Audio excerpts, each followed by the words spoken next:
सुंदर था।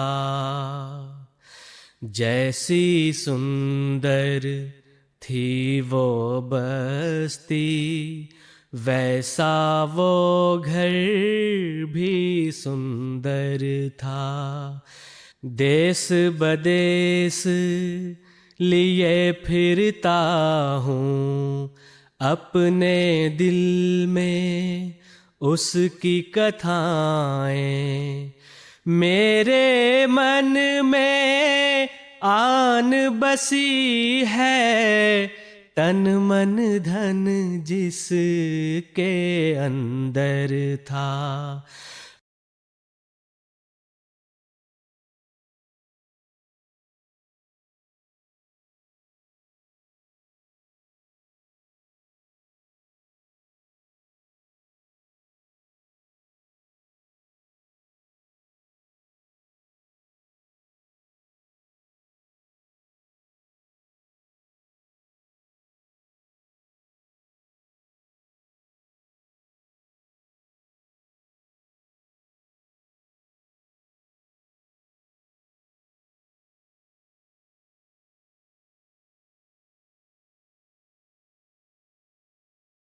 أشهد أن لا إله إلا الله وحده لا شريك له وأشهد أن محمدا عبده ورسوله أما بعد فأعوذ بالله من الشيطان الرجيم بسم الله الرحمن الرحيم الحمد لله رب العالمين الرحمن الرحيم مالك يوم الدين إياك نعبد وإياك نستعين اهدنا الصراط المستقيم صراط الذين أنعمت عليهم غير المغضوب عليهم ولا الضالين. அன்பார்ந்த சகோதரர்களே, அஸ்ஸலாமு அலைக்கும் வரஹ்மத்துல்லாஹி வபரகாத்துஹு. 1994ஆம் ஆண்டு கோவையில் ஜமியத்தே அஹ்லே குர்ஆன் வல் ஹதீஸிற்கும் அஹ்மதியா முஸ்லிம் ஜமாத்திற்கும் இடையில் நடைபெற்ற முனாசரா,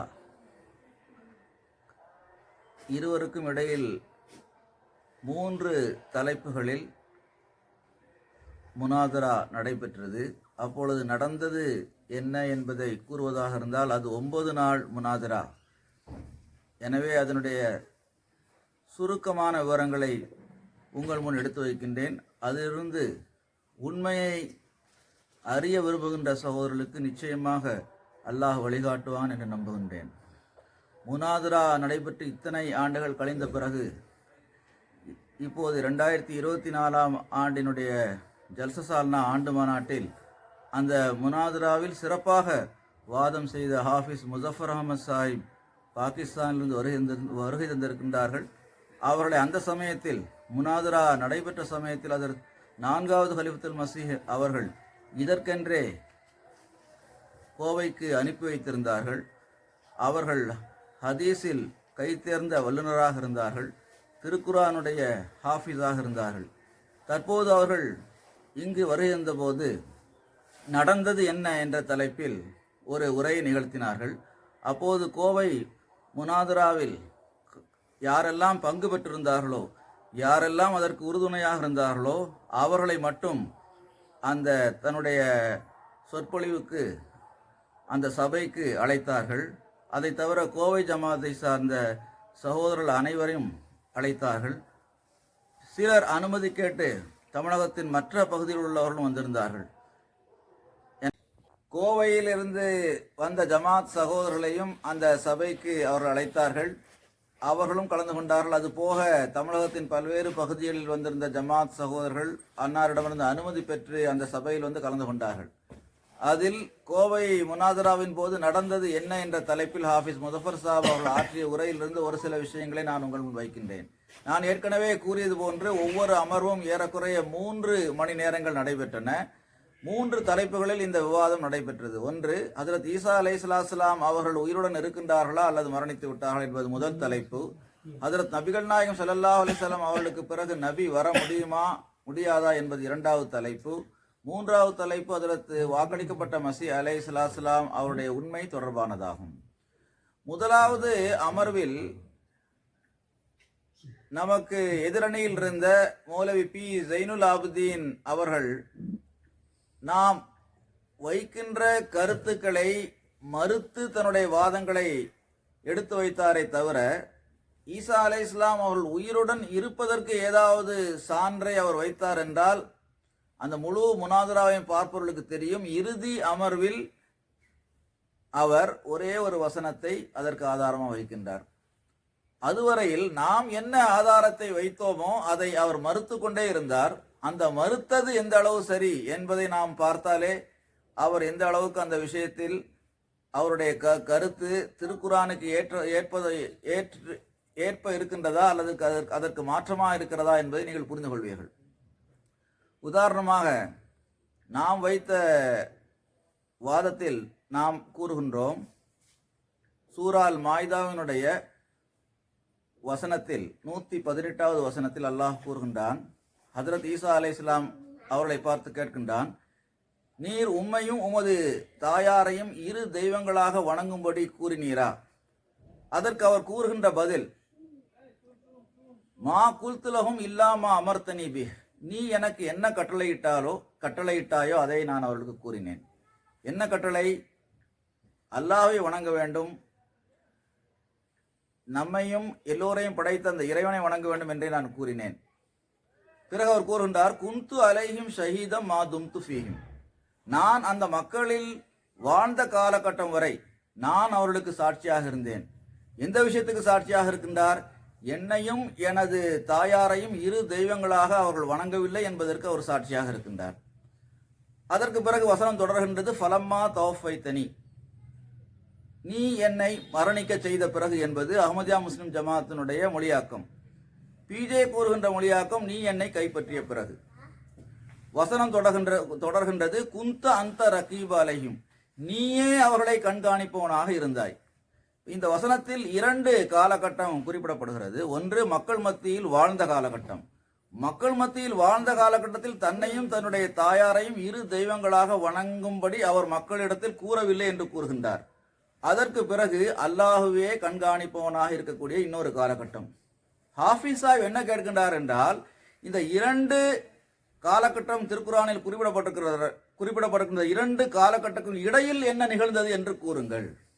நாம் நன்றாக புரிந்து கொள்ள வேண்டியது, ஒன்று ஈசா மக்கள் மத்தியில் வாழ்ந்த காலகட்டம், இன்னொன்று அல்லாஹ்வே கண்காணிப்பவனாக இருக்கக்கூடிய காலகட்டம்.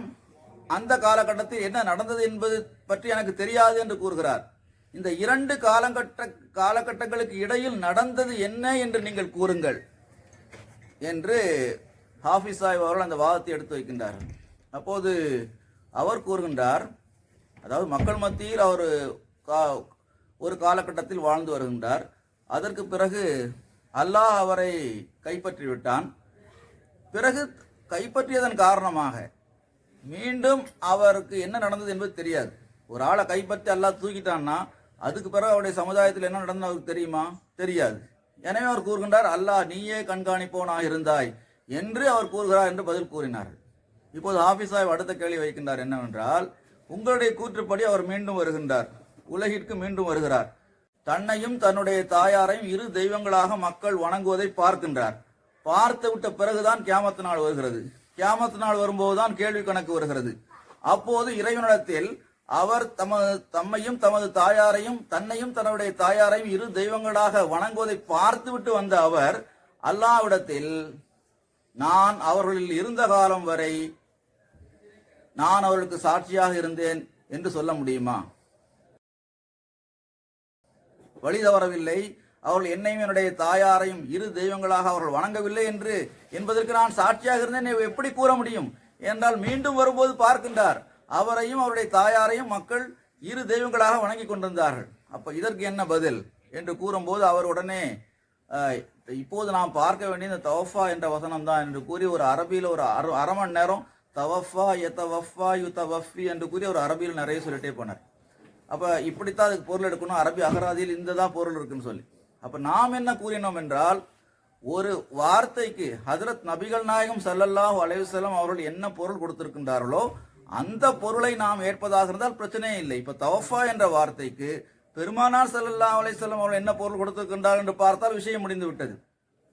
புகாரி கிதாபு தஃப்சீரில் இதே போன்ற ஒரு சம்பவம் வருகிறது. அதாவது ஹஜ்ரத் நபிகள் நாயகம் ஸல்லல்லாஹு அலைஹி வஸல்லம் சஹாபாக்களில் சிலரை நரகிற்கு கொண்டு செல்வதை பெருமானார் ஸல்லல்லாஹு அலைஹி வஸல்லம் அவர்கள் பார்க்கின்றார்கள். உசைஹாபி இவர்கள் என்னுடைய சஹாபாக்கள் அல்லவா என்று கூறுகின்றார்கள்.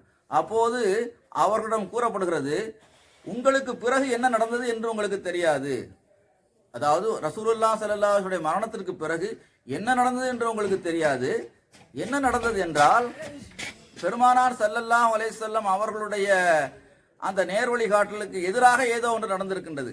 எனவேதான் அந்த சஹாபாக்கள் நரகிற்கு கொண்டு செல்லப்படுகின்றார்கள் என்பது தெரிந்துவிட்டது. அப்போது ஹஜ்ரத் நபிகள் நாயகம் ஸல்லல்லாஹு அலைஹி வஸல்லம் அவர்கள் என்ன பதிலை கூறினார்கள் என்பது புகாரியில் பதிவு செய்யப்பட்டிருக்கின்றது. அவர்கள் இதே வசனத்தை ஓதுகின்றார்கள். எந்த வசனத்தை? குந்து அலைஹிம் ஷஹீதம் மா தும்து ஃபீஹிம், நான் அவர்கள் இருந்த காலம் வரை நான் அவர்களுக்கு சாட்சியாக இருந்தேன், அவர்கள் ஒருபோதும் வழி தவறவில்லை. ஃபலம்மா தௌஃபைத்தனி என்பதற்கு ரஹ்மத் அறக்கட்டளை புகாரி. இப்போதும் நீங்கள் பார்க்கலாம் என்ன மொழிபெயர்ப்பு தந்திருக்கிறது என்றால், நீ என்னை திரும்ப அழைத்து கொண்ட பிறகு. நபி ஸல்லல்லாஹு அலைஹி வஸல்லம் அவர்களுக்கு ஒரு பொருள், ஹஜ்ரத் ஈசா அலைஹிஸ்ஸலாம் அவர்களுக்கு மட்டும் அவரை கைப்பற்றி தூக்கிவிட்டதாக கூறக்கூடிய இவர்கள் புகாரியில் அவர்களுடைய மொழிபெயர்ப்பு என்ன இருக்கிறது என்றால், ஃபலம்மா தௌஃபைத்தனி என்பதற்கு நீ என்னை திரும்ப அழைத்து கொண்டு பிறகு. இப்ப திரும்ப அழைத்து கொண்ட பிறகுன்னு என்ன அர்த்தம்? ஒருவரை அல்லாஹ் திரும்ப அழைத்துக் கொள்கின்றான் என்றால் மரணம் என்று பொருள். அப்போ அவர்களோட பிஜேயிடம் கேட்கப்படுகிறது, இங்கு நபி ஸல்லல்லாஹு அலைஹி வஸல்லம் அவர்கள் தவஃபாவுக்கு என்ன பொருள் கொடுத்திருக்கின்றார்கள்? அதை நாம் ஏற்றுக்கொண்டால் விஷயம் முடிவுக்கு வந்துவிடும். நபி ஸல்லல்லாஹு அலைஹி வஸல்லம் அங்கு என்ன பொருள் கொடுக்கிறார்கள் என்றால் மரணம். ஏனால் நபி ஸல்லல்லாஹு அலைஹி வஸல்லம் அதே வசனத்தை ஓதுகின்றார்கள், வேறு வசனத்தை ஓதவில்லை. அதே சொல்லை கூறுகின்றார்கள், ஃபலம்மா தௌஃபைத்தனி. அங்கு நீங்கள் பொருள் கொடுக்கும் போது என்னை மரணிக்க செய்த பிறகு அல்லது என்னை நீ திரும்ப அழைத்துக் கொண்ட பிறகு என்று பொருள் கொடுக்கின்றீர்கள். ஆக இது நீங்கள் ஈசா அலைஹிஸ்ஸலாம் அவர்களுக்கு ஒரு பொருளும் பெருமானார் ஸல்லல்லாஹு அலைஹி வஸல்லம் அவர்களுக்கு ஒரு பொருளும் கொடுக்கின்றீர்கள் என்றால், பெருமானார் ஸல்லல்லாஹு அலைஹி வஸல்லம் அவர்களை விட ஈசாவை நீங்கள் உயர்வாக கருதுகின்றீர்கள், அவருடைய தரஜாவை உயர்ந்த நிலையில் வைத்திருக்கின்றீர்கள் என்று வாதம் வைக்கின்ற போது, அந்த வாதம் உண்மையாக அதை நல்ல முறையில் பார்க்கின்றவர்களுக்கு நிச்சயமாக அது மிகப்பெரிய ஒரு நம் தரப்பில் உள்ள ஒரு ஆதாரமாக திகழ்கிறது. இறுதி வரை திகழும். எத்தனை வசனங்களை அவர்கள் வைத்தாலும் சரி, எத்தனை விஷயங்களை கூறினாலும் சரி, ஒன்று திருக்குரானுடைய சான்று, இன்னொன்று நபிமொழியினுடைய சான்று. அந்த இரண்டுமே ஹஜ்ரத் ஈசா அலைஹிஸ்ஸலாம் அவர்கள் திரும்ப வருகின்ற அந்த நிலையை பார்க்கின்ற போது, திரும்ப வந்துவிட்டு அவர்கள் கியாமத் நாளில் பொய் கூற மாட்டார்கள். என்னையும் என்னுடைய தாயாரையும் இரு தெய்வங்களாக அவர்கள் வணங்கவில்லை என்று பொய் கூற முடியாது. ஆக இந்த வசனத்தில் ரெண்டு விஷயங்கள் இருக்கின்றது. ஒன்று, ஈசா இறந்து விட்டார் என்பதும் இருக்கின்றது, ஈசா இந்த உலகிற்கு மீண்டும் வரமாட்டார்கள் என்பதும் இருக்கின்றது. இதையெல்லாம் கூறிய பிறகு அவர் என்ன நினைத்தார் என்றால், இப்போது இவர்களை திசை திருப்புறதுக்கு ஒரே வழி என்னவென்றால், கபர் எங்க இருக்கின்றது கேட்க வேண்டும். ஒரு நபி மரணித்தால் அவருடைய கபர் எங்கேயாவது இருக்கும். நம்மிடம் கேட்கின்ற போது நம்ம என்ன சொல்வோம்? ஸ்ரீநகரில் உள்ள காஷ்மீரில் அன்னாருடைய கபர் இருக்கிறது என்று சொன்னால், மக்களிடத்தில் இவ்வளவு நாட்கள் ஸ்ரீநகரில் காஷ்மீரில் இருக்கிறது யாருமே கண்டுபிடிக்காத புதிய கண்டுபிடிப்பை மிர்சா சாஹிப் கூறியிருக்கிறார் என்று மக்களை குழப்ப நினைத்தார். ஆனால் ஹாஃபிஸ் சாஹிப் அவர்கள் என்ன பதில் கூறினார்கள் என்றால், கபர் இருக்கிறது என்று பெருமானார் ஸல்லல்லாஹு அலைஹி வஸல்லம் அவர்கள் கூறியிருக்கின்றார்கள். எப்படி கூறியிருக்கிறார்கள் என்றால், தன்னுடைய மரண தருவாயில் அவர்கள் கூறிய ஒரு ஹதீஸை எடுத்து வைத்தார்கள். அந்த ஹதீஸில் பெருமானார் ஸல்லல்லாஹு அலைஹி வஸல்லம் அவர்கள் கூறுகின்றார்கள், லானல்லாஹு அலல் யஹூதி வன் நசாரா, யூதர்களையும் நசாராக்களையும் அல்லாஹ் சபிக்கட்டும். இத்தகது குபூரல் அன்பியாய் மசாஜித், அவர்கள் தமது நபிமார்களின் கல்லறையை வணங்குமிடமாக ஆக்கிக் கொண்டார்கள். எனவே நபிமார்களின் கல்லறை வணங்குமிடமாக ஆக்கிய அந்த மக்களை பெருமானார் ஸல்லல்லாஹு அலைஹி வஸல்லம் அவர்களை பற்றி குறிப்பிடும் போது அல்லாஹ்வுடைய சாபம் அவர்கள் மீது உண்டாவதாக என்று கூறுகின்றார்கள். இப்போது கேள்வி என்னவென்றால், யூதர்களில் எத்தனையோ நபிமார்கள் வந்தார்கள், ஆனால் நசாராக்களில், இன்னும் சொல்வதென்றால் கிறிஸ்துவர்களில் வந்த ஒரே நபி ஹஜ்ரத் ஈசா அலைஹிஸ்ஸலாம் ஆவார்கள். அவர்களுக்கு கபர் இருக்கிறது, கல்லறை இருக்கிறது என்பது இந்த ஹதீஸிலிருந்து தெரிய வருகிறது என்பதை கூறியவுடன் பிஜேயால் அதற்கு எந்த பதிலும் கூற முடியவில்லை. ஏனென்றால் அவர் நினைத்தது ஒன்று, நடந்தது ஒன்று. ஆக இந்த விஷயங்களை நாம் கவனித்தாலே ஈசா அலைஹிஸ்ஸலாமுடைய மரணம் உறுதியாகின்றது. இன்னொருவர் அந்த வீடியோவை பார்க்கின்றவர்களுக்கு தெரியும். அவர் கூறிக்கூடிய இன்னொரு கருத்து என்னவென்றால், ஈசா வானத்தில் உயிரோடு இருப்பதாக நாங்கள் எங்குமே கூறியதில்லை என்று கூறுகின்றார். இது எல்லா ஆலிம்களுக்கும் மாறுபட்டு சொல்லக்கூடிய கருத்து. வானத்தில் ஈசா இல்லை என்று கூறுகிறார் என்றால் எங்கிருந்து இறங்குவார் என்று கேள்வி எழும்.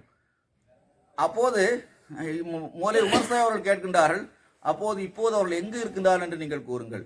அதற்கு அவர் கூறுகிறார், எங்கு இருக்கிறார் என்பது நம்முடைய தலைப்பே இல்லை. ஈசா அலைஹிஸ்ஸலாம் அவர்கள் இறந்து விட்டார்களா அல்லது உயிரோடு இருக்கிறார்களா என்பதுதான் நமது தலைப்பை தவிர எங்கு இருக்கிறார் என்பது தலைப்பே இல்லை என்று கூறுகிறார். அப்படியானால் எங்கு இருக்கிறார் என்று தெரிந்தும் தெரியாதது போல் அவர் நடிக்கின்றார் என்பது மக்களுக்கு புரிந்துவிடும். எனவே இந்த தலைப்பில் நான் இத்தோடு நிறுத்திக் கொள்கின்றேன். அடுத்த தலைப்பினுடைய விவரங்களை இனி நான் அடுத்து கூறுவேன்.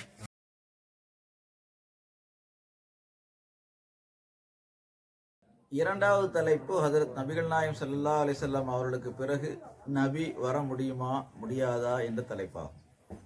அஹ்மதியா முஸ்லிம் ஜமாத்தின் சார்பாக வைக்கப்பட்ட வசனம் என்னன்னா, வலக்கது பாஸ்னா ஃபீ குல்லி உம்மத்திர் ரசூலன், நிச்சயமாக ஒவ்வொரு சமுதாயத்திலும் அல்லாஹ் தூதர்களை அனுப்பியிருக்கின்றான்.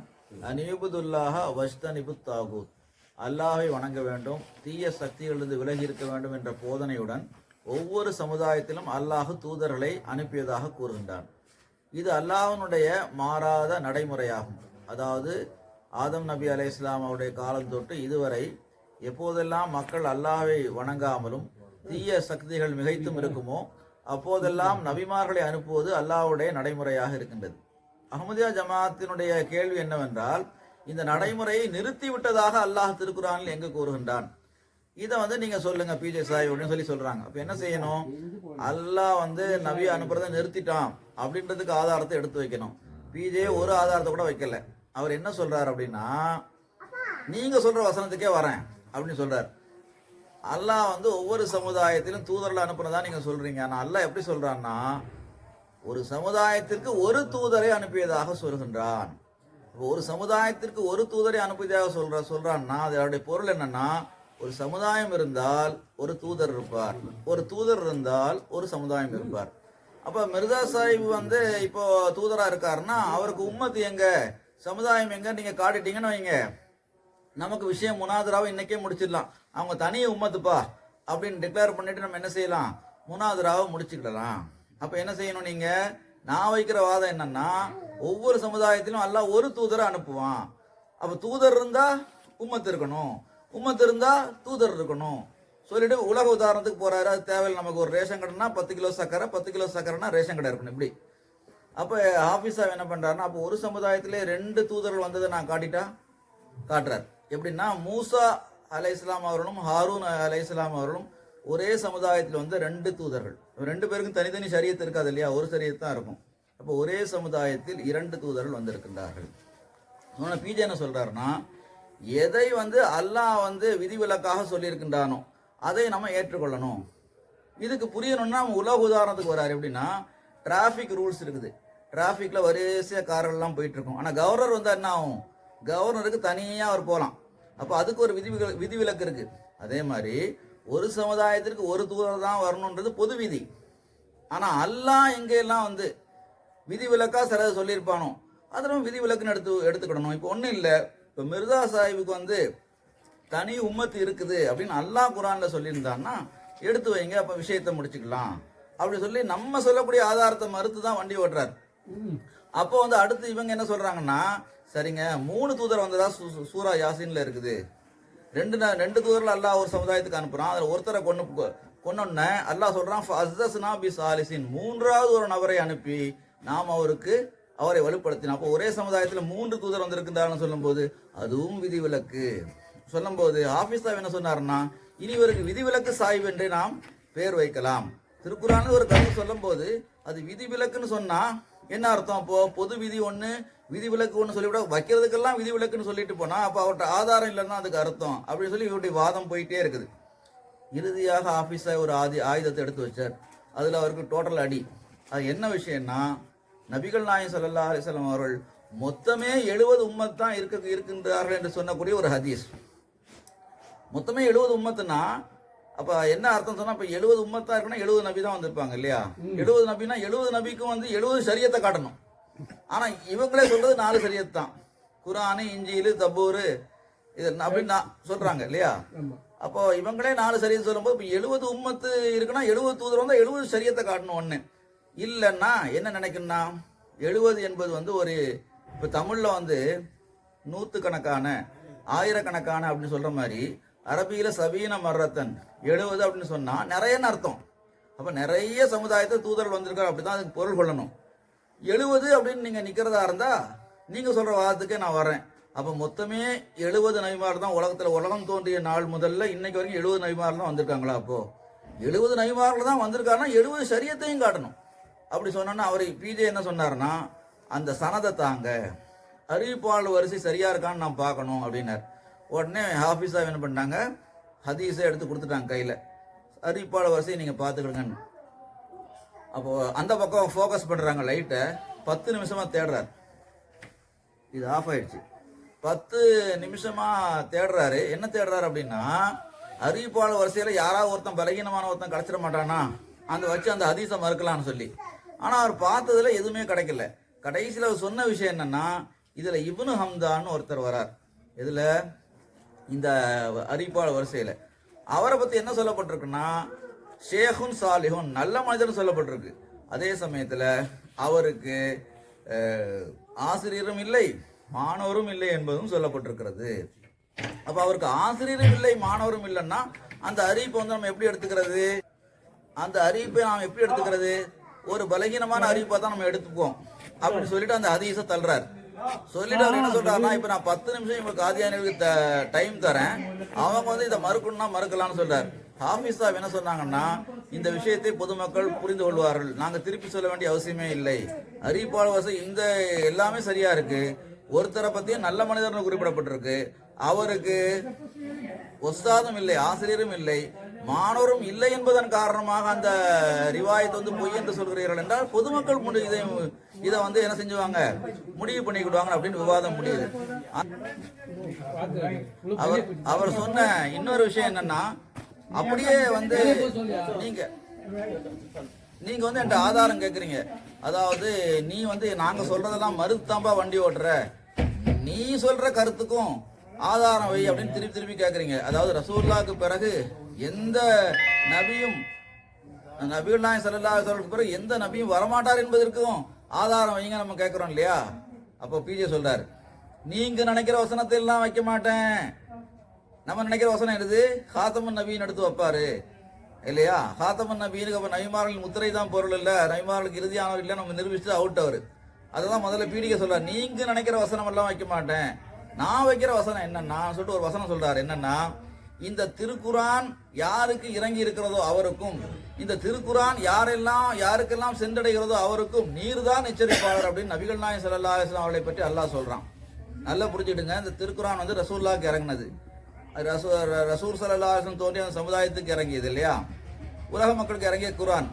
அப்ப அந்த காலத்துல குரான் இறங்கும் போதும் அந்த குரான் யாருக்கெல்லாம் போய் சேருதோ அவருக்கும் ஹஜ்ரத் நபிகள் நாயகம் ஸல்லல்லாஹு அலைஹி வஸல்லம் அவர் தான் எச்சரிப்பாளர்னு சொல்லிட்டு அவர் என்ன சொல்றாருன்னா, வரதா இருந்தால் நபிகள் நாயகம் ஸல்லல்லாஹு அலைஹி வஸல்லம் அவர்கள் தான் வர வேண்டும் அப்படின்ற ஒரு கருத்து என்ன சொல்றாரு, பிஜே சொல்றாரு. இப்ப நம்ம என்ன பதில் சொன்னோம்னா, நம்முடைய கேள்வி என்னன்னா, ஹஜ்ரத் நபிகள் நாயகம் ஸல்லல்லாஹு அலைஹி வஸல்லம் அவர்களுக்கு பிறகு நபி வரக்கூடிய வாசல் திறந்திருக்கிறதா இல்லையா என்பதுதான் கேள்வி. வருவது பெருமானார் ஸல்லல்லாஹு அலைஹி வஸல்லம் அவர்கள் வருவார் என்று சொன்னால் நுபுவத்துடைய வாசல் திறந்திருக்கிறது அப்படின்னு தெரியுது. அல்லாஹ்வும் இப்படித்தான் சொல்றான் குரான்ல என்று இவரோட அந்த வசனத்தை எடுத்து வைக்கிற, எது சூரா ஜும்மாவில் நாம் எடுத்து வைக்கின்ற வசனம் என்ன வசனம், ஹுவல்லதி பாஸஃபில் உம்மீன ரசூலன், அல்லாஹ் வந்து எழுத படிக்க தெரியாத ஜனங்களுக்கு மத்தியில் ஒரு தூதரை அனுப்புனான். எதுக்கு அனுப்புனா, யத்லு அலைஹிம் ஆயாத்திஹி வ யுஸக்கிஹிம் வ யுஅல்லிமுஹுமுல் கிதாப வல் ஹிக்மா, அவர்களுக்கு வந்து வேதத்தையும் அவர் வேத வசனங்களை ஓதி காட்டுவார், ஓதி காட்டும் போதே அவர்களை தூய்மைப்படுத்துவார், அதுக்கு பிறகு அவர்களுக்கு கிதாபையும் அதாவது வேதத்தையும் ஞானத்தையும் கற்றுக் கொடுப்பார் அவருக்கு. சரியா? அப்ப அல்லாஹ் சொல்றான், வயின்கானும் மின் கபுலு ரஃபி ஜலாலின் முபீன், இதுக்கு முன்னர் அவர்கள் வந்து தெளிவான வழிகேட்டில் இருந்தார்னு சொல்லிட்டு அடுத்த வசனம் சூரா ஜும்மாவில் எப்படி வருதுன்னா, வாஹரீன மின்ஹும் லம்மா யல்ஹகூபிஹிம், இந்த அரபியர்களை சாராத மற்றவர்கள் மத்தியிலும் அதே விஷயம் நடக்கும். எது, எழுத படிக்க தெரியாத ஒரு தூதரை அல்லாஹ் வந்து அனுப்புனான் இல்லையா, அவர் வந்து அந்த அந்த சமுதாயத்திற்கு வேதத்தையும் ஞானத்தையும் கற்றுக் கொடுத்து அதுக்கப்புறம் அவர்களை தூய்மைப்படுத்தி அவர்களை வந்து நல்ல மனிதர்களாக மாற்றினார்கள். அதற்கு முன்னர் அவர்கள் தெளிவான வழிகேட்டில் இருந்தார்கள்.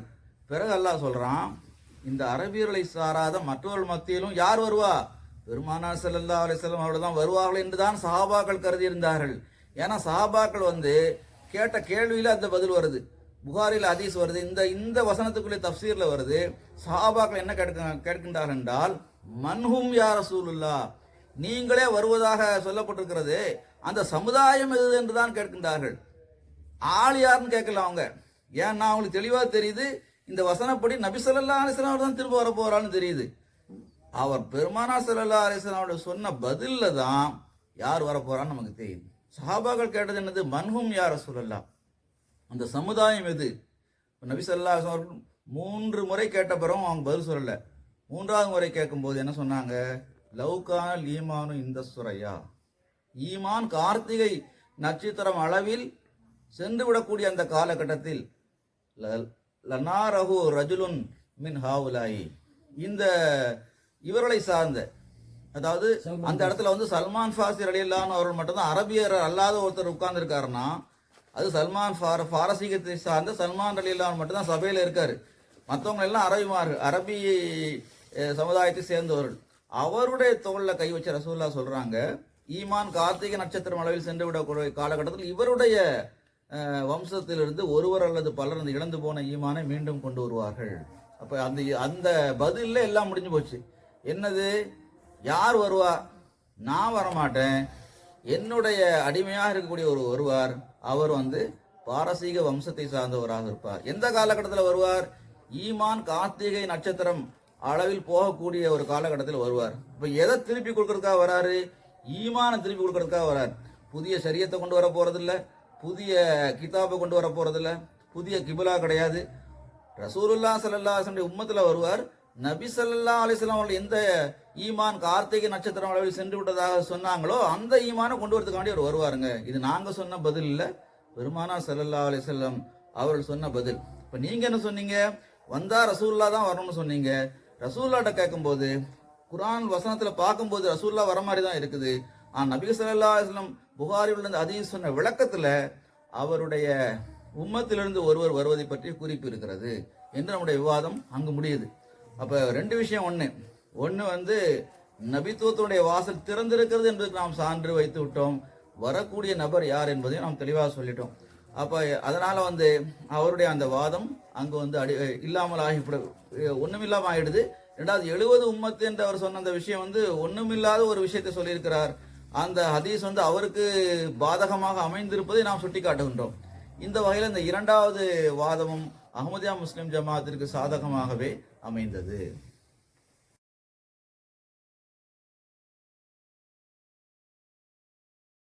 3வது தலைப்பு மிர்சா குலாம் அகமது என்பவர் நபியா இல்லையா என்ற தலைப்பில் 3வது தலைப்பு பேசப்பட்டது.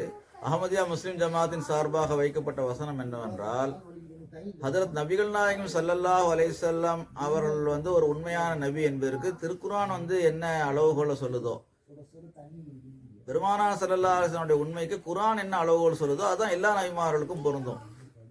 இப்ப திருக்குர்ஆன் என்ன சொல்லுது அப்படின்னா, எதிரிகளை பார்த்து ஒரு விஷயத்த சொல்லுது. என்னன்னா, நான் ஒரு நீண்ட காலகட்டம் உங்க மத்தியில வாழ்ந்திருக்கின்றேன்.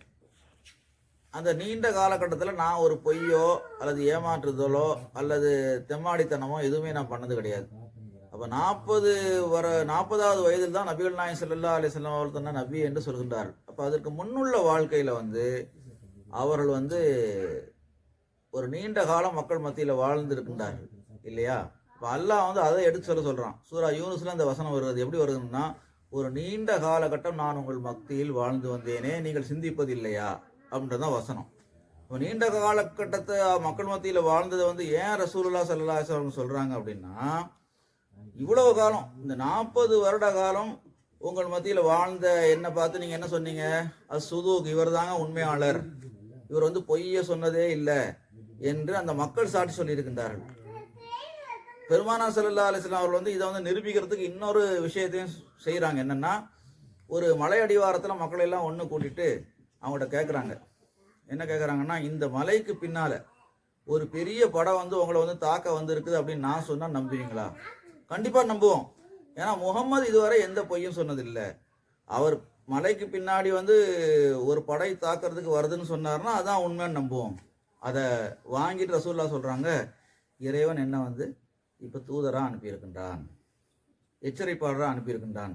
அப்போ சொந்த சிறிய தகப்பனார் அபூ லஹப் இருக்கார் இல்லையா, சாச்சா, அவர் மண்ணை வாரி எறிகிறார். தப்பன் லக்காலி ஹாதா ஜமாத்தா, நாசமா போ, இதுக்காக எங்களை ஒன்று கூட்டினா அப்படின்னு கேட்குறாரு.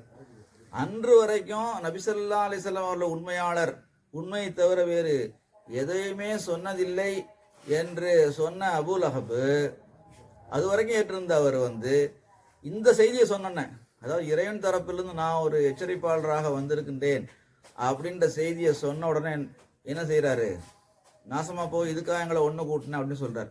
அப்புறம் உண்மையான நபியினுடைய அளவுகோல் என்னன்னா அவருடைய முன்னுள்ள வாழ்க்கை. அவர் நபி என்று சொல்வதற்கு முன்னுள்ள வாழ்க்கையில் அவர் எந்த பொய்யும் சொன்னது நிரூபிக்கப்பட்டிருக்கின்றது. அவருடைய தூய வாழ்க்கை மக்கள் மத்தியில் இருக்கும். அப்ப அல்லாஹ் வந்து அதை ஒரு சான்றாக எடுத்து சொல்றான். எப்படி சொல்றான்னா, இதற்கு முன்னர் ஒரு நீண்ட காலகட்டம் நான் உங்கள் மத்தியில் வாழ்ந்து வந்தேன், நீங்கள் சிந்திப்பதில்லையா அப்படின்னு மக்கள்கிட்ட சொல்லு அப்படின்னு வரான்.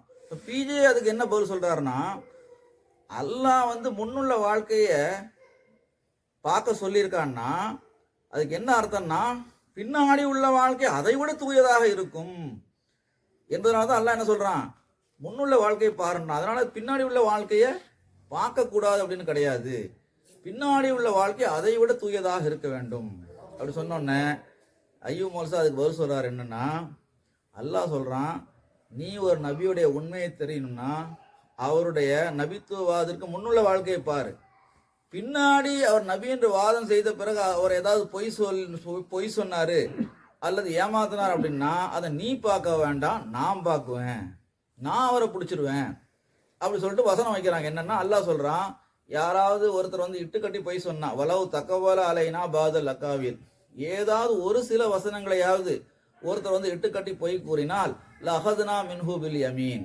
அவரை நான் வலக்கரம் கொண்டு பிடிப்பேன், சும்மல கத்தானா மின்ஹுல் வத்தீன், அவருடைய உயிர் நாடியை துண்டித்து விடுவேன். அடுத்து என்ன வருது வசனத்தினா, உலகில் உள்ள யாராலும் அவரை காப்பாற்ற முடியாது.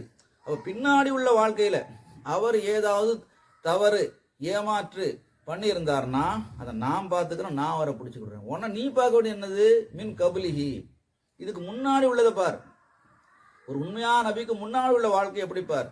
மிர்சா சாஹிப்பை பொறுத்த வரைக்கும் அதே மாதிரி அவருடைய உயிர் எதிரிகளாக இருந்தவர்களும் கூட அவருடைய முன்னுள்ள வாழ்க்கை வந்து மிகவும் தூயது.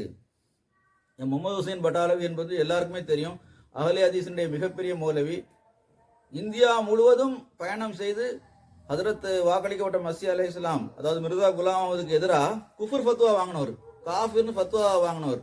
அவர் என்ன சொன்னார்னா, முன்னுள்ள வாழ்க்கையை பற்றி பராஹினே அஹமதியா என்ற நூலை ஹதரத் மிர்சா சாஹிப் எழுதிய போது என்ன சொல்றாருன்னா, கடந்த 20 நூற்றாண்டுகளில் இந்த மாதிரி இஸ்லாத்துக்காக தனது சொல்லாலும் செயலாலும் சேவை செய்த ஒரு மனிதரை நாம் பார்க்கவே முடியாது. அவருடைய தூய வாழ்க்கை வந்து இஸ்லாத்தினுடைய எழுச்சிக்கு காரணமாக இருந்ததுன்னு அவரே எழுதியிருக்கார். அப்ப அந்த கொட்டேஷன்லாம் இவங்க எடுத்து வாசிக்கிறாங்க. வாசிச்சுட்டு முன்னுள்ள வாழ்க்கையில நீங்க என்ன செய்யணும், அவர் ஏதாவது தவறு செஞ்சிருக்காரு அல்லது அவர் ஏமாத்திருக்காரு அல்லது பொய் சொல்லியிருக்காரு அப்படின்னு நிரூபித்தால் திருக்குர்ஆனது அளவுக்கேற்ப அவரை நாங்கள் பொய்யர் என்று ஏற்றுக்கொள்ள தயார். நிரூபிக்க முடியவில்லை என்றால் நீங்க எத்தனை ஆதாரம் சொன்னாலும் சரி, இந்த வசனம் இருக்கின்ற வரை அது மிர்சா சாஹிபுடைய உண்மைக்கு சாட்சியாக நிற்கும், அவர் உண்மையாளர் என்பதற்கு சாட்சியாக இருக்கும்னு சொல்றாரு. சரியா? அப்ப பிஜே வந்து அதுக்கு பிறகு அந்த வசனத்தையே கண்டுக்கிடல. அவர் பின்னாடி அவருக்கு வந்த இல்ஹாம்கள், அவர்களுக்கு வந்த கஷ்பு காட்சிகள், அவர் எழுதின எழுத்துக்கள், இதை தான் மக்கள் மத்தியில் எடுத்து கிண்டல் பண்ணி பேசுறாரே தவிர அவர் வந்து சொல்லிட்டு இப்படிலாம் வந்து சில இடங்கள்ல அவர் பேசும்போது இந்த எழுத்துக்கள்லாம் பார்க்கும்போது ஒரு சாதாரண மனிதன் கூட இதெல்லாம் சொல்லுவானா அப்படின்னு நமக்கு தோணுதுன்றார். அப்போ இவங்க சொல்றாங்க, இந்த பாருங்க, பின்னாடி உள்ள விஷயங்கள்ல எல்லா நபிமார்களை பத்தியும் மக்கள் என்னென்ன சொல்லியிருக்காங்கன்னு அல்லாஹ் குர்ஆன்ல பதிவு செஞ்சு வச்சிருக்கான். எல்லா நபிமார்களையும் பைத்தியக்காரன் சொல்லியிருக்கான், எல்லா நபிமார்களையும் முரண்பட்ட கருத்தை பேசக்கூடியவன் சொல்லியிருக்கான், எல்லா நபிமார்களையும் ஏமாற்றுக்காரன் மந்திரவாதின்னு சொல்லியிருக்கான். குர்ஆன் அதை சொல்லுது. சொல்லிட்டு ஒரு அளவுகோல், திருக்குர்ஆன் சொல்லக்கூடிய இன்னொரு அளவுகோல் என்னன்னா, யா ஹஸ்ரத்தன் அலல் இபாத், அந்தோ பரிதாபம் அடியார்கள் மீது, மாயதிஹிம் மிர் ரசூலின் இல்லா கானு பிஹி யஸ்தஹ்சியூன், எந்த தூதர் அவர்களிடத்தில் வந்தாலும் நிச்சயமாக அவர்கள் பரிகாசத்திற்கு ஆளாகி இருக்கின்றார்கள், அவர்கள் எள்ளி நகையாடி இருக்கிறார்கள். அதாவது அவங்க வந்து கிண்டல் கேலி பண்றது வந்து யாருடைய சுன்னத்து, யாருடைய நடைமுறை, நபிமாருடைய எதிரிகளுடைய நடைமுறை. அதை பிஜே நல்ல முறையில் செஞ்சுட்டு இருக்காரு இன்னைக்கு. அதாவது பொய்ப்படுத்தவர்னா அவர்களுக்கு உமக்கு முன்னர் தோன்றிய நபிமார்களை வந்து இன்னொரு வசனம் எப்படி வருதுன்னா, நபியை உமக்கு முன்னர் தோன்றிய நபிமார்கள் எல்லாம் எவ்வாறு பொய்ப்படுத்தப்பட்டிருக்கிறார்களோ அவ்வாறே உண்மையும் பொய்ப்படுத்துகின்றனர் அப்படின்னு வருது. சரியா? அப்போ வந்து பொய்ப்படுத்துறது அல்லது எள்ளி நகையாடுறது அல்லது பரிகாசம் செய்வது என்பது வந்து ஒரு உண்மையான நபிக்கு எதிரி செய்யக்கூடிய விஷயம். அப்போ பிஜே என்னதான் அவர் வந்து மோசமா வந்து பேசினாலும் சரி, மிர்சா சாஹிப் பத்தி என்னதான் அவர் ஏசி பேசினாலும் சரி, அவர் பேசுறதுனால அந்த அளவுகோல் ஒரு நபியுடைய எதிரிக்கு தான் பொருந்தது. நபியினுடைய அளவுகோல் என்னன்னா, முன்னுள்ள வாழ்க்கையிலிருந்து அவருடைய வாழ்க்கை தூய்மையற்ற களங்கம் உள்ள வாழ்க்கை என்பது நிரூபிக்க முடியுமா? இது ஒரு தடவை இல்லை, இரு தடவை இல்லை, ஏறக்குறைய 15 முறை அஹ்மதியா ஜமாத் சார்பாக கேட்கப்பட்டிருக்கு. இந்த வசனத்துக்கு என்ன பதில் சொல்றீங்க? அந்த வசனம் இருக்கின்ற வரை, அந்த வசனம் இறுதி வரை நிற்கும் மிர்சா சாஹிபுடைய உண்மைக்கு அது ஒன்றே போதுமான சான்று என்று சொல்லி நம்ம வந்து அந்த வாதத்தை வைக்கிறோம். ஆனால் அதில் வந்து அவர் நிறைய விஷயங்கள்லாம் சொல்றாரு. இந்த முன்னறிவிப்பு நிறைவேறல, அந்த முன்னறிவிப்பு நிறைவேறல, என்னதான் அவர் சொன்னாலுமே இந்த வசனத்துக்கு அவர் பதில் வைக்காத வரை. அதுக்கு பிறகு கோவை ஜமாத் என்ன பண்ணிச்சு சொன்னா, இந்த ஒரு வசனத்தை மட்டும் அவங்க அடிச்சு நோட்டீஸாக கொடுத்தாங்க. இந்த ஒரு வசனத்துக்கு பிஜே பதிலே சொல்லவில்லை. திருக்குரான் மிர்சா சாஹிபின் பக்கம் இருக்கிற வரை ஜமாத் அவருடைய கருத்து உண்மையானது, எனவே அவர் பதில் சொல்லலைன்னு சொல்றாங்க. சரியா? இன்னொரு விஷயம் என்னன்னா, அவர் என்ன சொன்னாருன்னா, முனாதராவுடைய விதிமுறைகள்ல ஒண்ணு என்ன சொல்லப்பட்டிருந்துச்சுன்னா, முனாதரா முடிஞ்ச பிறகு யார் நாங்க வெற்றி பெற்று விட்டோம்னு சொல்றாங்களோ அவங்க தான் தோல்வியாளர்கள். எனவே இது வந்து மக்கள் மன்றத்தை தான் வைக்கணும். மக்கள் என்ன சொல்றாங்கன்னு தான் பார்க்கணுமே தவிர யாரும் முன்கூட்டி சொல்லக்கூடாது. என்ன சொல்லக்கூடாது? நான் ஜெயிச்சிட்டேன் அப்படி சொல்லக்கூடாது. அப்படி சொல்றவன் தோல்வி அடைந்தவன் என்று பொருள் அப்படின்னு முனாதராவோட விதிமுறையில் இருக்கு. இப்போ முதலா இதை உடன்குடியில சொன்னது பிஜே தான். எப்படி சொன்னார்னா, கோவை முனாதராவில் காதியானிகளுக்கு செருப்படி கொடுத்து விட்டோம் அப்படின்னு சொன்னது யாரு? பிஜே. அப்ப சொல்லக்கூடாதுன்னு சொல்லிவிட்டு முதல்ல அறிவித்ததும் விதிமுறைக்கு மாற்றமான விஷயம். இப்ப என்னன்னா, அவரிடத்தில் உண்மை இல்லாதன் காரணமாக அஹ்மதியா ஜமாத்துடைய அந்த வாதம் வந்து மிக வலுவான வாதமாக இருந்ததன் காரணமாக அவருக்கு அவ்வாறு சொல்ல நேர்ந்தது. இதை தவிர இந்த முனாதரா முடிஞ்ச பிறகு பல கைர் அஹ்மதி அறிஞர்கள் சொன்ன ஒரு விஷயத்தை நான் சொல்றேன். ஒரு ஆள் சொல்ல வீடியோ கூட நம்மகிட்ட பலற்றை இருக்கும், அதை நம்ம போடலாம். என்னன்னா, அவர் என்ன சொல்றாருன்னா, ஒரு மௌலவி சுன்னத்துல் ஜமாத் மௌலவி சொன்னது, அங்க காதியானி ஒண்ணும் இல்லாம சும்மா இருந்தான், இவன் போய் வாதம் பண்ண பிறகுதான் அவர் சொல்றேன், இந்த மனிதர் போய் வாதம் செய்த பிறகுதான் அவர்கள் அங்கு ஒரு பெரிய பள்ளிவாசலை கட்டிவிட்டார்கள், பலரும் காதியானிகளாக மாறிவிட்டார்கள் அப்படின்னு சொல்றாரு. ஒரு இரும்பு கோட்டையிலிருந்து தௌஹீதை சொல்ல போகிறோம், ஷிர்கிலிருந்து தமிழகத்தை தட்டி எழுப்ப போகிறோம் என்று புறப்பட்ட நீங்கள் என்ன ஆட்சி நிலைமை? கோவையில் இருக்கிற மக்களுக்கு நல்லா தெரியும். காதியானி விவாதம் கால பேசும்போது சொன்னாங்க, காதியானி விவாதம் தொட்டீங்கன்னா முடிஞ்சு போயிருவீங்க. எந்த முகத்தை வச்சு தொடர்றீங்க காதியானி விவாதத்தை? காதியானி விவாதம் பண்ணீங்களே, உங்க நடுவர் எங்க? காதியானி விவாதத்தில் உங்க அமர்வில் உங்க கூட பிஜே கூட உட்கார்ந்து நடுவரிப்பீங்க சொல்ல முடியுமா? ஷேக் முக்தார், அவருடைய பெயர் ஷேக் முக்தார், எங்க அவரு? காதியானி கூட விவாதம் பண்ணும்போது நடுவரை காணும். இதே காதியானிகள் கோவையில அன்னைக்கு விவாதம் பண்ண போது காதியானிகள் எத்தனை பேரு? கோவை நபர் இன்சிடென்ட் செய்யற கேட்டு பாருங்க, எத்தனை பேரு கோவையில காதியானி எத்தனை பேர் இருந்தாங்க?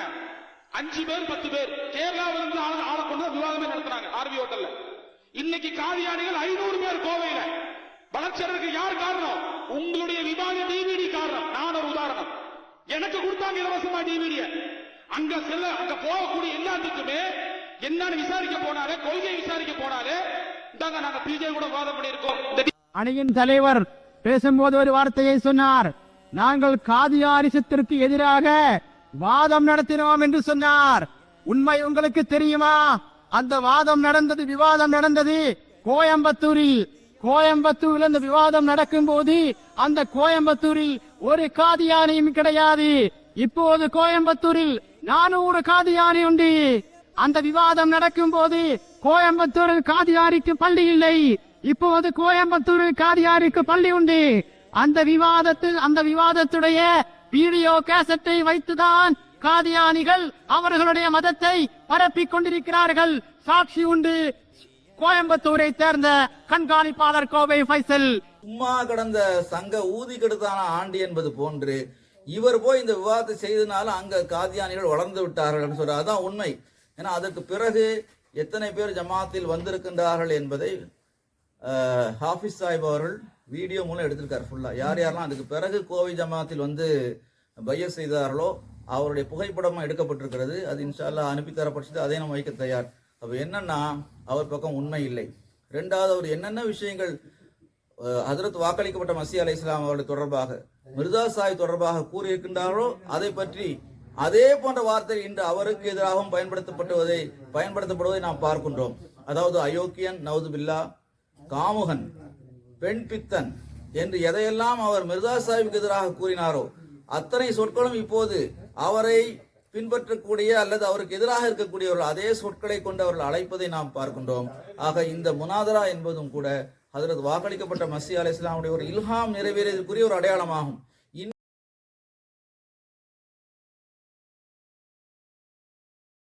பிஜே எனும் பி ஜெயினுலாபுதீன் என்பவர் மதகுரு போர்வையில் பிறரின் மனைவி இடத்தில் கள்ள உறவு வைத்தவர், பல பெண்களை விபச்சாரத்திற்கு அழைத்தவர் என்ற குற்றச்சாட்டில் வசமாக பிடிபட்ட ஷைத்தான் ஆவார்.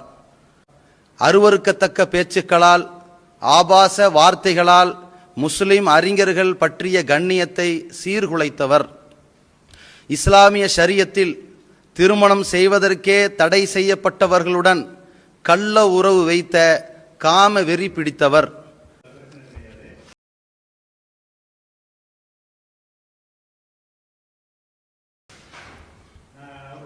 நிலைப்பாட்டை விவாதிக்க வேண்டும் என்பதற்கு தான் அந்த விவாதத்துக்கு வந்திருக்கிறோம். அதனால நாம சொல்ற நிலைப்பாட்டை அவர் ஒத்துக்கொண்டாரு, அவர் சொல்ற நிலைப்பாட்டை நாம ஒத்துக்கொண்டோம்.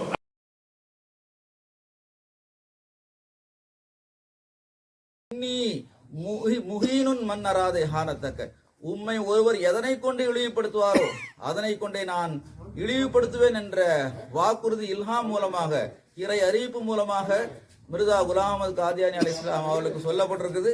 அந்த இல்ஹாம் நிறைவேறியதற்கு இந்த கோவை முனாதரா ஒரு சான்றாக திகழ்ந்தது. எனவே உண்மையை அறியக்கூடியவர்கள் நம்மிடம் தொடர்பு கொண்டு கேட்டால், அதாவது பிஜே வச்சிருக்க வாதத்தை பார்க்கக்கூடியவங்க அல்லது நம்ம சொல்லக்கூடிய இந்த கருத்தை பார்க்கக்கூடியவர்கள் நம்மிடமும் தொடர்பு கொண்டு கேட்க வேண்டும். கேட்கின்ற போது நிச்சயமாக அவர்களுக்கு அல்லாஹ் நேர்வழியை காட்டுவான். ஏனென்றால் நான் இறுதியாக ஹஜ்ரத் 4வது கலீஃபத்துல் மஸீஹ் அவர்கள் மௌலை முகமது உமர் சாஹிப் அவர்களுக்கு எழுதிய அந்த கடிதத்தினுடைய வரிகளை மட்டும் நான் கூறுகிறேன். மௌலை முகமது உமர் சாஹிப் அவர்கள் தன்னுடைய மரணத்திற்கு பிறகு இதுஹாரை தஷக்குர், நன்றி கூறும் விதமாக நான் ஒரு நூலை எழுதுகிறேன் என்று எழுதி அது தன்னுடைய வாழ்க்கை சரிதத்தை எழுதியிருக்கின்றார்கள். அதில் அவர்கள் கோவை முனாதரா தொடர்பாக கூறும்போது ஹஜ்ரத் 4வது கலீஃபத்துல் மஸீஹினுடைய ஒரு கடிதத்தை அப்படியே வெளியிட்டிருக்கின்றார்கள் அந்த நூலில். அதில் ஹஜ்ரத் கலீஃபத்துல் மஸீஹ் 4வது கலீஃபத்துல் மஸீஹ் ரஹ்மத்துல்லாஹி தஆலா அவர்கள் கூறுகின்றார்கள், இந்த முனாதரா எந்த ரீதியில் நடைபெற்றிருந்தாலும் சரி இதனுடைய விளைவு நிச்சயமாக ஜமாத்திற்கு சாதகமாகவே இருக்கும். நிச்சயமாக அல்லாஹ் இதன் மூலமாக நமக்கு மிகப்பெரிய வெற்றியை வழங்குவான் என்பது ஹஜ்ரத் 4வது கலீஃபத்துல் மஸீஹினுடைய விருப்பமும் துஆவும் ஆகும். எனவே அது காலத்தின் கலீஃபாவினுடைய அந்த விருப்பம் நிறைவேறுகின்ற காட்சியை நாம் பார்க்கின்றோம். அந்த கருத்துக்களை கேட்கக்கூடியவர்கள் ஜமாத்தின் பால் ஈர்க்கப்படுவதை நாம் பார்க்கின்றோம். எனவே இந்த முபாஹிலா அல்லாஹ்வின் அருளால் அஹ்மதியா முஸ்லிம் ஜமாத்தினுடைய உண்மைக்கு மிகப்பெரிய ஒரு சான்றாக இறுதி நாள் வரை இருக்கும் என்று கூறி, இதை பற்றி தெரிய விரும்பக்கூடியவர்கள் அஹ்மதியா முஸ்லிம் ஜமாத்துடன் தொடர்பு கொண்டு அதை கேட்குமாறும் நான் கேட்டுக்கொள்கின்றேன். வாஹிர் தாவானா அனில் ஹம்துலில்லாஹி ரப்பில் ஆலமீன்.